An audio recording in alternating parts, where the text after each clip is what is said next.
नमस्कार दोस्तों आज के इस वीडियो में मैं आपको बताऊंगा रिबारिंग कैसे किया जाता है कंक्रीट में। तो जैसा कि आप दोस्तों देख पा रहे हैं, ये हमारा एक छत है जिसमें यू टाइप का कटआउट है। ये वाला एरिया दोस्तों अभी हमें दोबारा छत डालना है। बाकी की छत देखेंगे आप डल चुकी है। तो ऐसे में दोस्तों हम छत के अंदर कंक्रीट के अंदर जॉइंट लगा के इसको आगे एक्सटेंड करेंगे। इसके लिए हमने देखेंगे नीचे शटरिंग भी कर ली है और सामने हमने बीम तोड़ लिया है आमने सामने से। इसमें हम दोस्तों सरिया जोड़ करके इसका बीम डालेंगे, उसके बाद सरिया बांध के छत का इसकी छत डालेंगे। कुछ जगह पे दोस्तों काम कंप्लीट होने के बाद क्लाइंट को याद आता है, बोलता है मेरे को ये छत आगे तक बढ़ा के दे दो, ये कॉलम आगे तक बढ़ा के दे दो, ये बीम आगे तक बढ़ा के दे दो। तो ऐसे में दोस्तों दिक्कत ये आती है कि हमें जॉइंट कैसे देना है, क्योंकि कंक्रीट में अगर जॉइंट अच्छे से नहीं लगेगा तो क्रैक हो सकता है, छत गिर भी सकती है, वाइब्रेशन भी हो सकती है, सीलन भी आ सकती है। काफ़ी समस्याओं का हमें बाद में फ्यूचर में सामना कर पड़ सकता है, काफ़ी रिस्की होता है ये काम। तो इसके लिए दोस्तों प्रॉपर जॉइंटिंग के लिए हमें करनी पड़ती है रीबारिंग, यानी कि हमें कंक्रीट के अंदर होल करके उसके अंदर सरिया डालना है और सरिये के साथ हम ये इस्तेमाल करेंगे केमिकल। तो आज के इस वीडियो में दोस्तों मैं आपको बताऊंगा रीबारिंग किस तरह किया जाता है, कौन से केमिकल का इस्तेमाल किया जाता है और क्या क्या चीज़ें, क्या क्या स्टेप्स फॉलो करने होते हैं, किन बातों का ध्यान रखना होता है। इस एरिया का दोस्तों मैं आपको रीबारिंग करके अभी दिखाने वाला हूँ। तो इसके लिए दोस्तों हम इस्तेमाल करेंगे हिल्टी का केमिकल। और जो रिवायरिंग करने के लिए दोस्तों हमें कौन कौन से टूल्स की ज़रूरत होती है, सारा इस वीडियो में मैं आपको बताने वाला हूं। तो वीडियो के साथ बने रहिए। ये वाली छत दोस्तों हम कंप्लीट रिवायरिंग की मदद से ही करने वाले हैं। तो चलिए दोस्तों बिना देरी किए हम वीडियो को स्टार्ट करते हैं। और सबसे पहले मैं आपको दिखा देता हूँ रिवायरिंग में यूज होने वाले टूल्स। तो सबसे पहला जो टूल आता है दोस्तों वो है हमारा हिल्टी का ये गन। ये इसका मॉडल नंबर लिखा हुआ है। जिस तरह सिलिकॉन गन आता है दोस्तों इसी तरह आता है। इसमें दो रोड होती हैं, क्योंकि इसके अंदर जो केमिकल डलता है उसमें एक रेजिन होता है, एक होता है हार्डनर।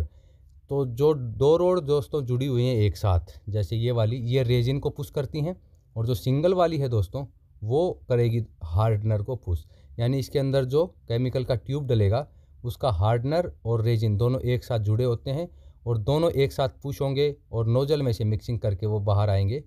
इसके लिए आपको इस तरह से इसको खींच लेना है रोड को पीछे। उसके बाद इसमें आपको केमिकल लोड कर देना है और जैसे आप ट्रिगर दबाएंगे ये पीछे से उसको केमिकल को धकेलेगा और आगे से नोजल की मदद से हमारा केमिकल बाहर आ जाएगा।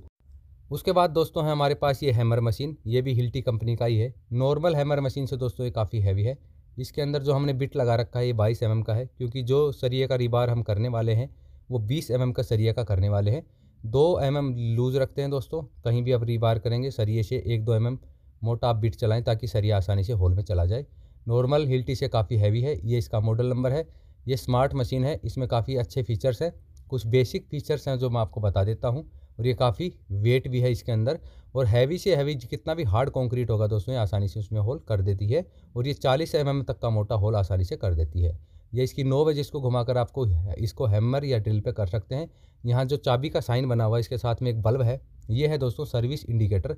जैसे ही मशीन सर्विस मांगती है तो यहाँ पे बल्ब जल जाएगा, तो इसको आपको समझ में आ जाएगा कि मशीन को आपको सर्विस कराना है। तो इस तरह से देखिए ये वाली हमारी मशीन है जिसकी मदद से हम कंक्रीट के अंदर दोस्तों होल करेंगे। उसके बाद होल के अंदर केमिकल हम इंजेक्ट करेंगे, फिर उसके अंदर डाल देंगे सरिया और हमारा जो रिबार है कंप्लीट हो जाएगा। उसके बाद अगला स्टेप दोस्तों, जिस भी एरिया में आपको रिबार करना है, चाहे वो कंक्रीट का आपका स्लैब हो, कंक्रीट का बीम हो, लिंटल हो, वहाँ के आसपास से आपको फालतू की चीज़ें हटा लेनी है। जैसे ये देखिए, क्योंकि हमारा पहले सब कुछ कंप्लीट हो चुका था, अब हमें इसमें जॉइंट लगाना है, तो हमने ये एरिया काटा है इल्टी मशीन की मदद से। अब इसके अंदर जो दोस्तों हमारी पुरानी रिंग हैं, जो हमारे बेंडर हैं, उनको हमने ग्राइंडर की मदद से कटिंग करके एक्स्ट्रा सरिया हम निकाल लेंगे। और जैसे हमारा एरिया कंप्लीट क्लियर हो जाए, मशीन चलाने की जगह बन जाए, उसके बाद दोस्तों इस तरह से हम मशीन की मदद से होल करेंगे। इसके लिए दोस्तों सबसे पहले हमें मार्किंग करना है और जो कवरिंग, रोड़ी का कवरिंग ऊपर नीचे वो भी हमें लेकर चलना है। उससे ऊपर या नीचे ही हम होल करेंगे। और जितना ड्राइंग में आपको होल दिए हैं, कितने सरिया आपको करने हैं रिबार, उतने ही आप करेंगे। कितना मोटा सरिया करना है उतना ही मोटा सरिया करेंगे। और दोस्तों ये जो बिट है ये 10 इंची लंबा है, तो हम पूरा का पूरा 10 इंची हम कंक्रीट के अंदर इसको ड्रिल करेंगे और इसके अंदर हम डालेंगे 20 mm का सरिया। और दोस्तों कहीं भी अगर आपको सरिये में ज्वाइंट करना है तो आपको याद रखना जितना मोटा आपका सरिया है, जैसे मान लीजिए अगर 10 mm का सरिया है तो आपको उसको सीधा 50 से गुना कर देना, यानी कि हो गया 500 mm। तो तकरीबन आपको अगर 10 mm मोटा सरिया है तो आपको 20 इंची लंबा ज्वाइंट कम से कम देना है, इससे कम ना दें। ऐसे ही आप कितना भी मोटा सरिया हो उसको 50 से गुना कर लेंगे और जितना mm आएगा उतना लंबा आपको कम से कम ज्वाइंट चाहिए, जो मेन जॉइंट है बाहर बीम के अंदर जो हमारा जा रहा है उसको आप इंक्लूड नहीं करेंगे, वो एक्स्ट्रा है। यानी कि यहाँ पे हमारा जो 20 mm का सरिया है दोस्तों, उसको हम 40 इंची तक मोटा लंबाई, यानी कि इसकी लंबाई 40 इंची रखेंगे, उसके बाद ज्वाइंट करेंगे। जो इसमें पुराने सरिये निकले हैं वो दोस्तों अभी छोटे हैं, क्योंकि हमें पहले पता नहीं था बढ़ाना है, इसलिए हमें रिबार करना पड़ रहा है। और जितने भी आप होल करेंगे ब्लोवर की मदद से ऐसे लंबी नोजल लगा के उसको अच्छे से क्लीन कर लेंगे। जितने भी होल हैं उनके अंदर किसी तरह की डस्ट पार्टिकल नहीं होने चाहिए दोस्तों, अच्छे से क्लीनिंग होनी चाहिए ताकि केमिकल हमारा अच्छे से पकड़ ले। और दोस्तों जो हमारा बीम का सरिया निकला है जो ओरिजिनली पहले डला हुआ था, उसको भी हम नहीं काटेंगे। ये हमारा 20 से 22 इंची बाहर है। ये भी दोस्तों हमें एक्स्ट्रा सपोर्ट देगा बीम को। कुछ हमारे रिबार के सरिये हो जाएंगे और कुछ जो आप देख रहे हैं ऊपर नीचे हमारे ये सरिये जो निकले हुए हैं, इनको हम कटिंग नहीं करेंगे। इससे भी हम जो नया बीम बांधेंगे उसको इससे भी ज्वाइंट कर देंगे, तो हमारी जो स्ट्रेंथ है काफ़ी अच्छी आ जाएगी। कभी भी इसमें क्रैक नहीं आएगा, कभी भी ये गिरने का चांस नहीं रहेगा। तो आपको जैसे आप होल कंप्लीट कर लें उसके बाद उनकी अच्छे से क्लीनिंग करें, किसी तरह की उनके अंदर डस्ट नहीं होनी चाहिए। तो ये देखिए हमारे होल कंप्लीट हो चुके हैं। कुछ जगह पे दोस्तों आप देखेंगे एक जगह 2-3 होल हैं, वो इसी वजह से क्योंकि अंदर हमारा सरिया आ गया था, तो हमारी हैमर मशीन ज़्यादा अंदर गई नहीं। तो ऐसे में हम रिस्क नहीं लेते, हम कम से कम 10 इंची गहरा होल ज़रूर करेंगे, क्योंकि इसके अंदर ऊपर जो बीम डलेगा दोस्तों उसकी हाइट है हमारी 29 इंची और चौड़ाई है 9 इंची, तो काफ़ी हैवी बीम है, तो इसमें हम रिस्क नहीं ले सकते हैं। और ये है दोस्तों हमारा केमिकल जिसकी मदद से हम ये रिबार करने वाले हैं। हिल्टी कंपनी का है, आप देख सकते हैं। ये इसका नेम प्लेट है जिसमें सारा का सारा स्पेसिफिकेशन इस पर लिखा हुआ है। 500 ml की ये ट्यूब है। इसका प्राइस आप देखेंगे 11,113 रुपये, यानी कि 500 ml केमिकल का प्राइस है ये 11,113 रुपये। मेड इन जर्मनी प्रोडक्ट है। इसमें 2 ट्यूबें दोस्तों एक साथ जुड़ी हुई हैं। जो मोटी वाली है उसमें रेजिन है, जो पतली वाली उसमें हार्डनर है। और ये हमारी कार्ट्रेज है। इसका बैरल आता है, जिस बैरल में लग के दोस्तों इसका इस्तेमाल हम कर सकते हैं। तो बैरल लगता है दोस्तों हमारी इस गन के अंदर, तो मैं आपको दिखा दूं। ये हमारा बैरल लगा हुआ ब्लैक कलर का, जो आप 2 सिलेंड्रिकल जो ये आइटम देख पा रहे हैं। तो एक तरफ मोटा है जिसमें हमारा रेजिन आ जाएगा और पतले वाली की तरफ आ जाएगा दोस्तों हमारा हार्डनर। और इस पर आपको देखेंगे ध्यान से तो इस पर लिखा भी है RE500, यानी कि ये RE500 केमिकल का ही बैरल है। इसमें आप दूसरा केमिकल नहीं डाल सकते, कार्टेज नहीं डलेगी। ये इसकी दोस्तों माउथ है जिसकी मदद से हमारा केमिकल बाहर आता है। और ये कुछ इस तरह से डिज़ाइन होता है दोस्तों, बोतल के अंदर केमिकल कभी भी मिक्स नहीं होता। जहाँ इसका सिरा होता है, जहाँ से निकलता है वहाँ भी ये मिक्स नहीं होता, क्योंकि जहाँ हार्डनर दोस्तों टच में आ जाएगा रेजिन के, वहीं वो सेट हो जाता है। उसके बाद हमने सरिया कटिंग कर लिए हैं। 50 इंची लंबे हैं, 20 mm मोटा सरिया है ये देखिए। और इसमें से 50 इंची में से दोस्तों 10 इंची हमारा बीम के अंदर चला जाएगा, 40 रह जाएगा बाहर, जिसमें हम बाकी का सरिया बांध करके बीम का पूरा जाल बांधेंगे और उसको कास्ट कर देंगे। तो हमने सारे सरिये भी कटिंग कर लिए हैं।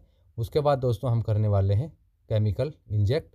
तो ये दोस्तों जो बोतल है ये दूसरी साइड से कुछ बचा हुआ केमिकल है, तो इसका जो माउथ है इंजेक्ट करने से पहले इसको थोड़ा क्लीन कर लिया जाएगा। और इसको इस्तेमाल करते वक्त आप ग्लव्स भी ज़रूर पहनें, क्योंकि ये काफ़ी हार्ड केमिकल है और हाथों में लग जाएगा तो आसानी से उतरता नहीं है। उसके बाद दोस्तों आप इस तरह से ये नोज़ल लगा लेंगे। ये नोज़ल भी दोस्तों इसकी तकरीबन 200-250 रुपये की आती है। और जैसे देखिए प्रेस किया हमारा केमिकल बिल्कुल मिक्स होकर के आ गया है। ये स्पेशल नोज़ल है क्योंकि इसके अंदर दोस्तों जिग जैग तरह का पैटर्न होता है जो कि केमिकल को मिक्स करता है प्रॉपर तरीके से।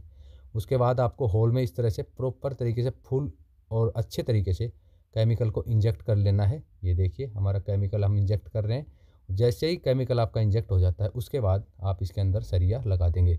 अभी दोस्तों हमारा जो कार्टेज है ये ख़त्म हो गया, इसमें इतना ही केमिकल था। अब हम इसको कार्टेज चेंज करते हैं। तो चलिए मैं आपको दिखाता हूँ कि जो कार्टेज है केमिकल का वो किस तरह से चेंज किया जाता है। तो इसके लिए हम इस तरह से इसको खोल लेंगे और कार्ट्रेज ख़त्म होने के बाद आपको दिखाता हूँ किस तरह से पिचक जाती है। ये इतना लंबा कार्ट्रेज है ओरिजिनल, और पिचक के दोस्तों इस तरह से ये हो जाता है। अब हम नया कार्ट्रेज लगाएंगे, ये देखिए, और इसको इस तरह से लगाया जाता है। ये पूरा सेट होता है मामला। आपको इधर उधर अगर आप करेंगे तो फिट ही नहीं होगा। ये हमारा फिट हो गया है। अब इसकी हम ऊपर का कैप खोल लेंगे। कैप खोलने के बाद दोस्तों आपको सबसे पहले दिखाता हूँ इसकी नोज़ल। ये स्पेशल नोज़ल होती है, देखिए इसके अंदर किस तरह का पैटर्न है। और ये पैटर्न दोस्तों इसलिए होता है जब पीछे से हार्डनर और रेजिन जब इसके अंदर प्रेस होता है तो इसमें से घूम घूम करके दोस्तों अच्छे से मिक्स हो जाता है, बिल्कुल सही रेशो में मिक्स होता है। तो ये देखिए ये इसके अंदर किस तरह का पैटर्न है, और ये ट्रांसपेरेंट है ताकि आपको आसानी से दिखता भी रहे कि मिक्सिंग सही हो रहा है या नहीं हो रहा है। ये नोज़ल भी दोस्तों 200 से 250 रुपये का आता है। उसके बाद दोस्तों इसके अंदर लगी होती है एक पॉलीथीन की सील। तो उस सील को आप इस तरह से किसी कील की मदद से या तार की मदद से पंचर कर लेंगे। उसके बाद हम लगाएंगे दोबारा से ये नोज़ल, और अब हम करते हैं इसको दोबारा से प्रेस। और ये जो दोस्तों हमारी गन है ये काफ़ी स्मूथ है, काफ़ी आसानी से इस पर हमें फोर्स लगाने की ज़रूरत नहीं पड़ती, बड़ी स्मूथ ये चलती है। ये हिल्टी कंपनी की काफ़ी महंगे ये पार्ट्स हैं, हिल्टी हो, ये गन हो, तो ये सारे पार्ट्स दोस्तों काफ़ी महंगे हैं। अगर कहीं ज़रूरत हो तो सब के लिंक मैं डिस्क्रिप्शन में डाल दूँगा, वहाँ से आप ख़रीद सकते हैं। तो जैसे दोस्तों हम कंप्लीट कर लेंगे, हमारे होल कंप्लीट कर लेंगे, होल करने के बाद जैसे हम इसके अंदर केमिकल इंजेक्ट कर देंगे, उसके बाद दोस्तों हैमर की मदद से हमें सरिये को इसके अंदर ठोक देना है।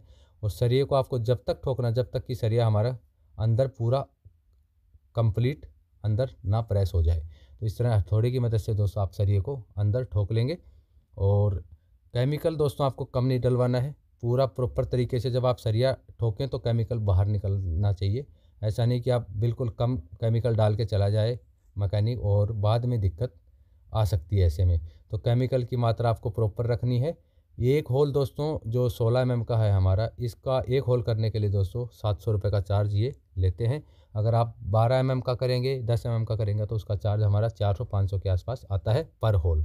तो ये देखिए दोस्तों, जो हमारा सरिया है ये कंप्लीट हमने लगा दिया केमिकल के साथ में, इस तरह से कुछ दिखता है। और जो RE500 का कलर है वो इस तरह से कुछ रेड रेड आता है, और RE100 का कलर इससे थोड़ा सा डिफरेंस आता है। तो आप कलर से भी पहचान सकते हैं कि कौन सा केमिकल इस्तेमाल हो रहा है।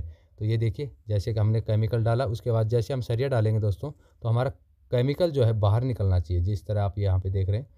कुछ जगह पे क्या है, केमिकल थोड़ा सा डाल देते हैं क्योंकि ये बहुत ज़्यादा महंगा आता है। तो ऐसा आपको नहीं करना, ध्यान रखना जब भी अगर आपको कहीं रीबार कराएं तो इस तरह से देखिए, जब आप सरिया ठोके तो केमिकल अच्छे से बाहर आना चाहिए। अगर ऐसे केमिकल आता तो समझ लीजिए आपकी रीबायरिंग बिल्कुल कंप्लीट है, सही तरीके से कर रहे हैं। तो दोस्तों जो रीबायरिंग वाला काम था हमारा ऑलमोस्ट कंप्लीट हो चुका है। अभी सारे सरिये हमने लगा दिए हैं, और ये केमिकल दोस्तों आधा से पौना घंटे में पूरा सेट हो जाएगा। उसके बाद ये कभी भी नहीं हिलेगा।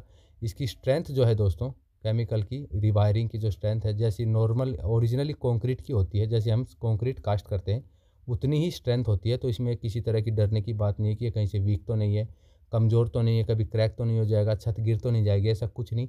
इसमें कभी कंप्लेंट नहीं आती दोस्तों, लाइफ टाइम ये ऐसे ही मजबूती से पकड़ के रखेगा, चाहे कितने भूकंप आए, कुछ भी हो। तो ये काफ़ी अच्छा है। और इस तरह से अगर आपको कहीं भी छत में ज्वाइंट करना है, कॉलम में ज्वाइंट करना है, बीम में ज्वाइंट करना है, तो दोस्तों आप नॉर्मल हिल्टी से होल करके सरिया नहीं डालेंगे। कई जगह मैं देखता हूँ नॉर्मल हिल्टी से होल करके सरिया डाल देते हैं, थोड़ा सीमेंट डाल देते हैं, वो तरीका गलत है। ऐसे में आपका बीम छत गिर सकता है, क्रैक आ सकते हैं। अगर आपको कहीं ऐसा करना पड़ता है तो आप प्रोफेशनली तरीके से इस तरह से रिबार करके दोस्तों करें, क्योंकि ये काम रिस्की नहीं हो सकता। अगर आप ऐसे रिस्की काम करेंगे बिना केमिकल, बिना प्रोफेशनल तरीके से करेंगे तो कभी भी छत गिर सकती है, क्रैक आ सकती है, कोई एक्सीडेंट हो सकता है। अब दोस्तों हम ये जो छज्जा देख रहे हैं सारा काटेंगे।